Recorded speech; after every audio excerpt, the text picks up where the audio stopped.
Happy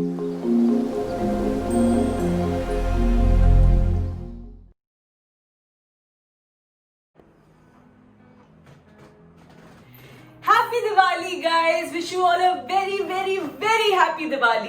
कैसे हैं आप सब लोग? मैं हूं दीपिका कक्कर इब्राहिम एंड मेरी दुनिया में यानी दीपिका की दुनिया में वेलकम बैक। सो आज मैं जो आपके साथ वीडियो में शेयर करने वाली हूं वो है ये।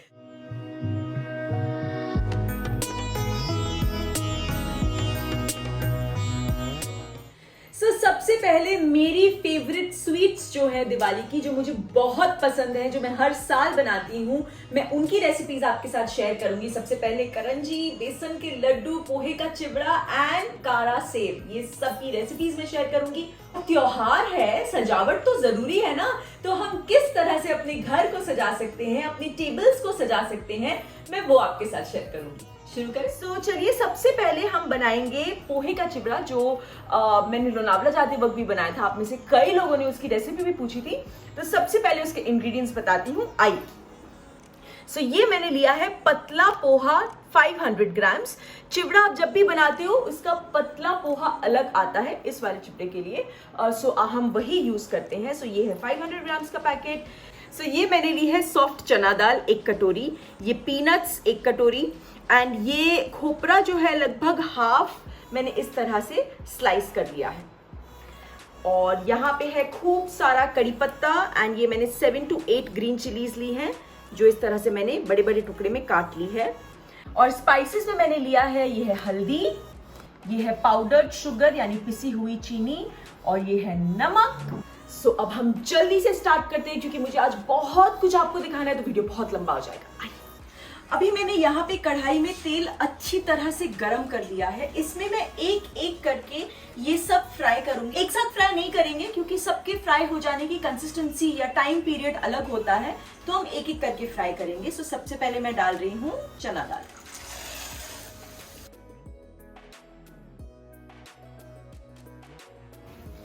ये देखिए, ये हल्का सा गोल्डन ब्राउन हो गया है। बस इतना ही फ्राई करेंगे और हम इसे निकाल लेंगे। आप इससे ज्यादा फ्राई करेंगे ना तो वो पत्थर जैसा हो जाएगा। ये मैं टिश्यू पे निकाल लूंगी इसे, ताकि जो एक्सेस ऑयल है वो भी सारा सूख जाए। तो अब इसी ऑयल में मैं ये मूंगफली डाल के इसे भी अच्छे से फ्राई होने देंगे। मूंगफली जब हम ऐसे ही स्टोर करते हैं तो बहुत ही जल्दी उसमें या तो जाले आ जाते हैं या उसमें कीड़े पड़ जाते हैं। तो मैं मतलब मम्मी ने मुझे बोला था हमेशा कि मूंगफली या कोई भी साबुत दालें जो होती हैं वो सब आपको फ्रीजर में स्टोर करनी चाहिए, उससे वो बिल्कुल भी खराब नहीं होती। एंड इट्स एक्चुअली ट्रू, तो आप ट्राई कर सकते हैं। ये भी एकदम अच्छी तरह से फ्राई हो गई है और इसे भी मैं सेम टिश्यू पे ही निकाल दूंगी, बिकॉज अल्टीमेटली अब मुझे पूरा जो चिवड़ा है वो मिक्स ही करना है। So it's okay. And now lastly खोपरा, ये बहुत जल्दी जलता है। ये देखो, मेरा तेल ऑलरेडी बहुत गर्म है, इसलिए मैंने उसको धीमे आंच पे कर दिया है। और ये मैं डालूंगी इसमें। इसकी क्वांटिटी कम ज्यादा आप अपने हिसाब से कर सकते हैं। कई लोग इसमें ड्राई फ्रूट्स भी ऐड करते हैं, जैसे कि काजू या किशमिश। हम लोगों को नहीं पसंद, आप लोगों को अच्छा लगता है तो आप डाल सकते हैं। एंड मेरा खोपरा भी अच्छे से फ्राई हो गया है और मैं इसे बंद कर दूंगी और ये निकाल लूंगी। अब जो हमारा पोहा है उसे हम ड्राई रोस्ट करेंगे। और ये मैंने बहुत ही बड़ा वेसल लिया है, क्योंकि ना मिक्स करने में बहुत ज्यादा आसानी भी रहती है और मिक्स अच्छे से भी हो जाता है। इसमें मैंने कोई ऑयल कुछ नहीं डाला है, बस डायरेक्ट आप वेसल को थोड़ा सा गर्म कीजिए और पूरा पोहा जो है वो आप इसमें डाल दीजिए।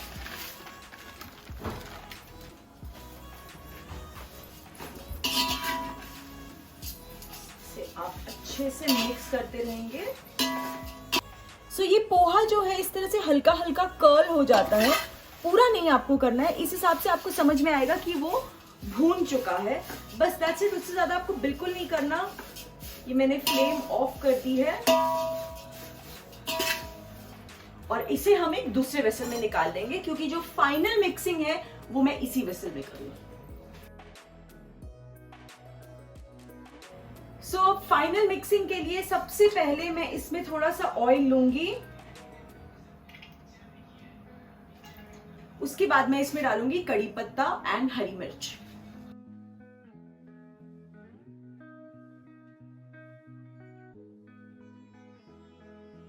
बहुत ध्यान से ये उड़ता है तो संभल के। सो मैंने अब फ्लेम धीमी कर दी है क्योंकि बिल्कुल भी नहीं चाहती मैं कि ये जले। अब इसे रोस्ट करते हुए मैं इसमें डाल दूंगी हल्दी। तो हल्दी में डालूंगी लगभग आधा चम्मच, नमक डालूंगी मैं 2 चम्मच एंड पिसी हुई चीनी भी मैं डालूंगी 2 चम्मच। इसे अच्छे से मिक्स कर लेंगे। अब इसमें ये सब हम डाल देंगे।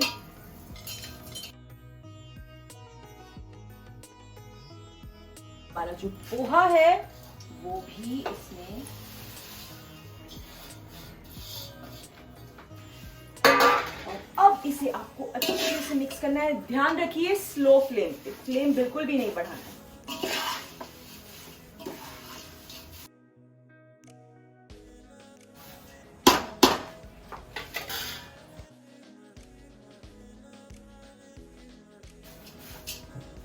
सो जो पोहे का चिवड़ा है वो रेडी हो चुका है। अभी फ्लेम ऑफ कर देंगे और इसको ढक के ठंडा होने देंगे और फिर आप इसे एयर टाइट कंटेनर में स्टोर कर सकते हैं।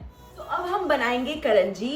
इसे बहुत अलग अलग तरीकों से बनाया जाता है। मैं आज जो डेसिकेटेड कोकोनट यानी सूखे खोपरे का जो पाउडर होता है उससे कैसे बनाया जाता है, क्योंकि मुझे वो पर्सनली बहुत ज़्यादा पसंद है, और तो मैं वो रेसिपी आपके साथ शेयर करूंगी। जल्दी से इंग्रेडिएंट्स बताती हूँ। सबसे पहले जो डो है उसके लिए मैंने लिया है 2 कप मैदा, और इसमें मैं ऐड करूंगी थोड़ा सा नमक स्वाद अनुसार और 2 चम्मच गरम घी। ये थोड़ा सा गरम किया हुआ है मैंने, एंड ऑफ कोर्स पानी जिस हिसाब से हमको लगे। और फॉर फिलिंग मैंने लिया है 3/4 कप ऑफ बारीक सूजी। इसमें हम डालेंगे 1/2 कप ऑफ खोपरा। तो ये रेशियो आप मेंटेन कर सकते हैं, ये बिल्कुल परफेक्ट बनता है। फिर यहाँ पे है 3/4 cup of powdered sugar. Please ध्यान रखिए कि पाउडर्ड शुगर एकदम पाउडर हो, उसमें कोई भी लंप्स ना हो, वरना 1-2 बार आप उसे अपनी मिक्सर में ग्राइंड कर लेना तो बिल्कुल परफेक्ट हो जाएगा। And then I have 1 tablespoon of खसखस। फिर यहाँ पे मैंने ये रैंडमली कुछ ड्राई फ्रूट्स लिए हैं, टोटली ऑप्शनल, आप अवॉइड करना चाहे अवॉइड कर सकते हैं, लेकिन मुझे पर्सनली जो कोकोनट वाली होती है उसमें मुझे थोड़ी सी किशमिश और ये थोड़े थोड़े ड्राई फ्रूट बहुत अच्छे लगते हैं। Then I have elaichi powder and of course we will need some ghee. So अभी सबसे पहले हम इसका डो यहीं पे रेडी कर लेते हैं। तो इसमें मैं डालूंगी थोड़ा सा नमक, को हम अच्छे से मिक्स कर लेंगे, और इसमें 2 बड़े चम्मच घी।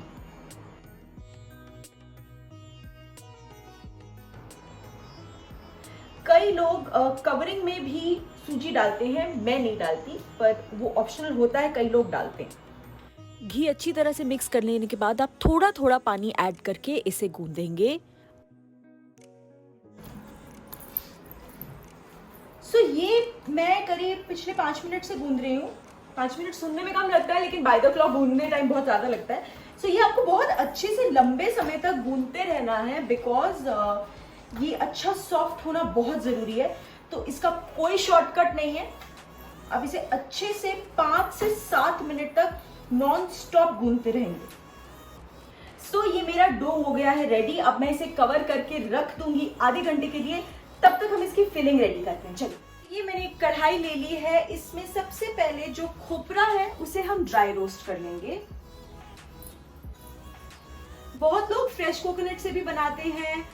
मैंने कोकोनट का पाउडर लिया है। आप अगर जो अक्खा खोपरा आता है उसको अगर आप ग्रेट करके वो फ्लेक्स यूज करना चाहे तो आप वो भी कर सकते हैं, टोटली योर चॉइस। सो ये इतना गोल्डनिश होने तक हम इसे भूनेंगे और बहुत ही अच्छी ऐसे भुनी हुई खुशबू आने लगेगी आपको कोकोनट की। बस इससे ज्यादा, और मैंने थ्रू आउट लो फ्लेम पे किया है वरना बहुत जल्दी जल जाएगा। इसे अब मैं निकाल लूंगी एक प्लेट में। अब इसी कढ़ाई में मैं डालूंगी 2 टेबलस्पून घी,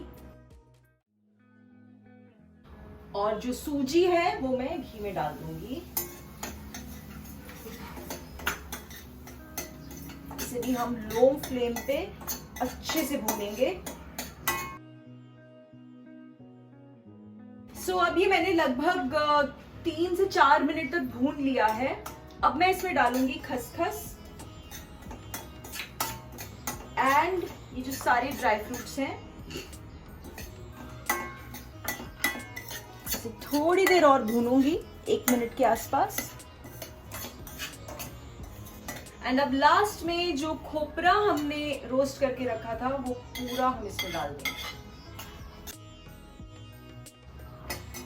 अब ये हो गया है हमारा पूरा, इसे हम एक दूसरे बोल में निकाल देंगे।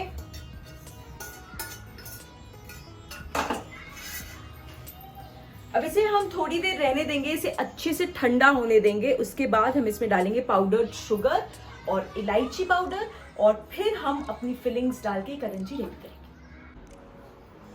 अब ये जो हमारा मिक्सचर है ये पूरी तरह से ठंडा हो चुका है, मतलब वार्म है बट गर्म नहीं है। इसमें ये जो पिसी हुई चीनी है विच इज 3/4 कप, ये पूरी मिक्स कर देंगे। और ये चीनी अब पूरी तरह से मिक्स हो चुकी है, तो इसमें मैं डालूंगी इलायची पाउडर। ये देखिए 5 करंजी रेडी है। अब एक मैं आपके सामने बनाऊंगी। ये मैंने एकदम छोटू छोटू से गोले लिए हैं, इसे मैं बेल लूंगी।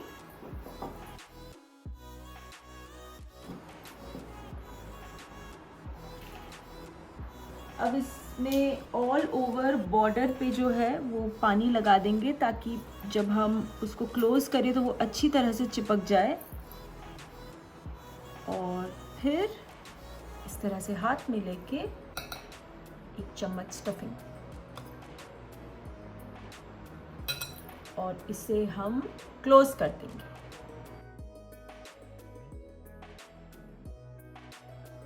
चलिए अब ये 6 रेडी हैं, so time to go and fry. अच्छे से तेल गरम करके ये इसमें हम डाल देंगे।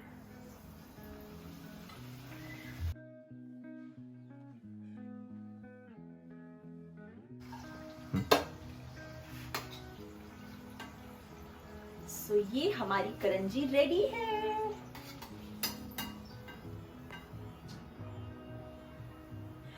अब सबसे डिलीशियस बेसन के लड्डू किसे नहीं पसंद, हम सबको पसंद है, मुझे बहुत पसंद है, सबा की बहुत फेवरेट है बेसन के लड्डू।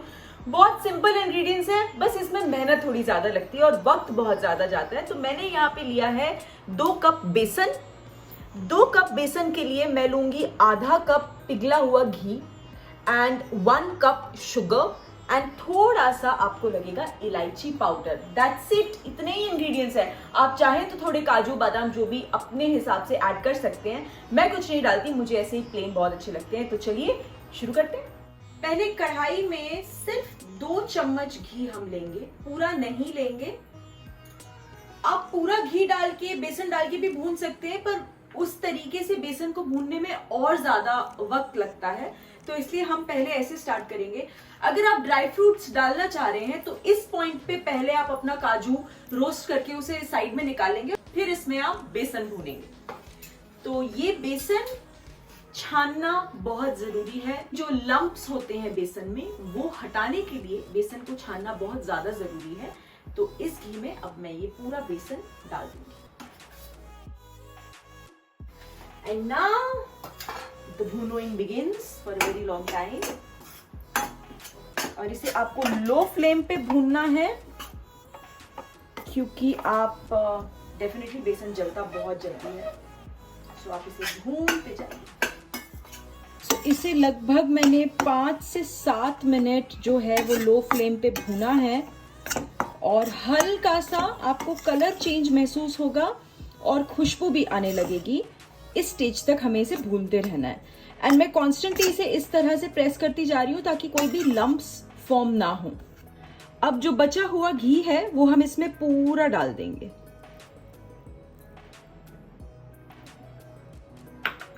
और अब हमें इसे अच्छी तरह से भूनना है for good around more 15 to 20 minutes, कि इसके सारे लम्प्स हट जाएं, इससे बहुत ही बढ़िया सी खुशबू आने लगे।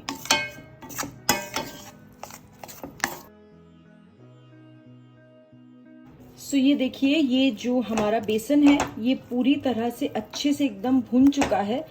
मैंने फ्लेम बंद कर दी है, लेकिन तब भी आप इसे थोड़ी देर तक स्टर करते रहिएगा, वरना नीचे लगने का डर रहेगा। और उसके बाद 15 से 20 मिनट हम इसे ठंडा होने देंगे। तो ये हमारा बेसन का जो बैटर है वो पूरी तरह से ठंडा हो चुका है। अब मैं इसमें शुगर डाल दूंगी। अब इसे अच्छे से मिक्स करेंगे हम। चीनी पूरी तरह से मिक्स हो जाए उसके बाद आप डालेंगे इलायची पाउडर। सो ये देखिए, अच्छे से मिक्स करने के बाद जो है हमारा जो मिक्सचर है वो इतना थिक हो गया है। अब इसके हम लड्डू प्रिपेयर करेंगे। सो आप जितना बड़ा आपको लड्डू चाहिए आप उतना हाथ में लेके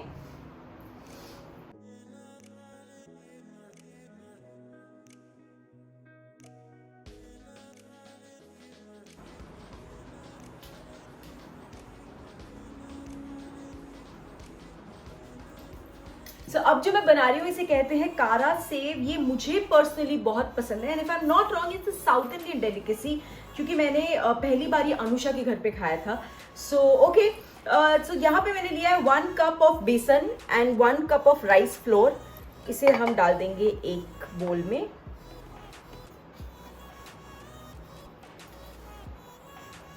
और इसमें आप स्पाइसेस डालेंगे। सबसे पहले salt. So I'll take 2 teaspoons of salt, फिर 1 teaspoon of अजवाइन, 1 teaspoon of black pepper and 1 teaspoon of red chili powder। इसे मिक्स कर लेते हैं और इसमें डालेंगे थोड़ी सी a pinch of हींग। That's it।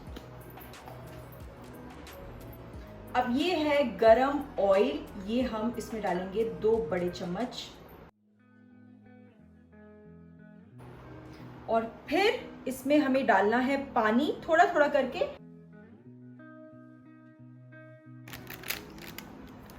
सो ये देखिए, एकदम थिक पेस्ट की कंसिस्टेंसी का मैंने ये बैटर बनाया है। सो ये बहुत लोग इसे उस मशीन में बनाते हैं, वो जो सेव बनाने की मशीन आती है। मेरे पास पाइपिंग बैग है क्योंकि मुझे ना इसकी आदत पड़ी हुई है, तो मुझे कंफर्टेबल लगता है इसमें बनाना। So I will fill this up.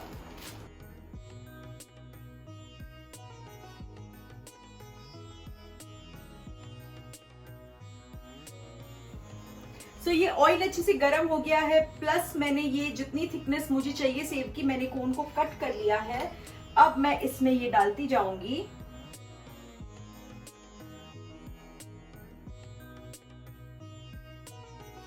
ये चाय के साथ खाने में इतने यमी क्रंची लगते हैं ना, बहुत मजेदार लगते हैं सच में। सो ये हमारा कारा सेव भी रेडी है। सो खाना तो बन गया, लेकिन त्योहार के दिन सजावट बहुत ज्यादा जरूरी होती है। तो आज मैं आपको दिखाने वाली हूँ मैं किस तरह से अपना टेबल डेकोरेट कर रही हूँ। इनफैक्ट इसी तरह से आप चाहे तो फूलों की रंगोली भी बना सकते हैं। मैं फूलों से अपना टेबल सजा रही हूँ, तो चलिए शुरू करते हैं। सबसे पहले मैंने ये ग्लास बोल में पानी लिया हुआ है, क्योंकि इसमें मैं फ्लोटिंग कैंडल्स डालूंगी। तो इसे सेंटर पकड़ के जो है मैं पूरा टेबल डेकोरेट करना शुरू करती हूँ। तो ये मैंने मारीगोल्ड के 2 कलर के फ्लावर्स मंगवाए थे। सो सबसे पहले मैं इस तरह से एक पतला सा बॉर्डर बना रही हूँ, और फिर जो लाइट येलो वाले पेटल्स हैं उससे मैं एक ब्रॉड बॉर्डर बनाऊंगी। सो एक्चुअली मेरे मन में जो आता जा रहा है मैं बस वही करती जा रही हूँ, ताकि टेबल और खूबसूरत लग सके। एंड अब देखिए, मैंने लगभग पूरा डेकोरेट कर दिया है, खाना रख दिया। अब मैं वाइट पेटल्स से थोड़ा सा इसको बॉर्डर लाइन दे रही हूँ। And now some rose petals in water and some candles.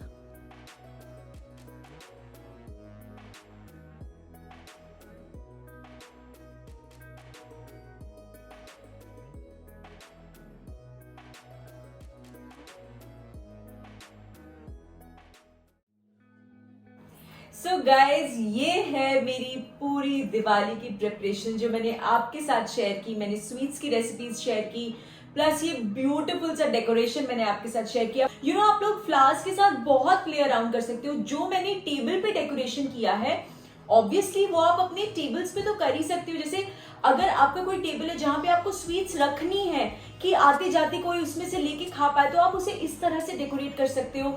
आपके घर पे अगर कोई साइड टेबल्स हैं तो आप इस तरह से डेकोरेट कर सकते हैं। सो अगर आपको ये वीडियो अच्छा लगा हो तो प्लीज इसे लाइक कीजिए, शेयर कीजिए, सब्सक्राइब कीजिए। आई जेन्युइनली होप आज आपको इस वीडियो से कुछ हेल्प मिली हो। एंड अपनी दिवाली खूब एंजॉय कीजिए, खूब खाइए, खूब घर सजाइए, खूब खुद सजिए। Stay happy guys, stay safe and love you all.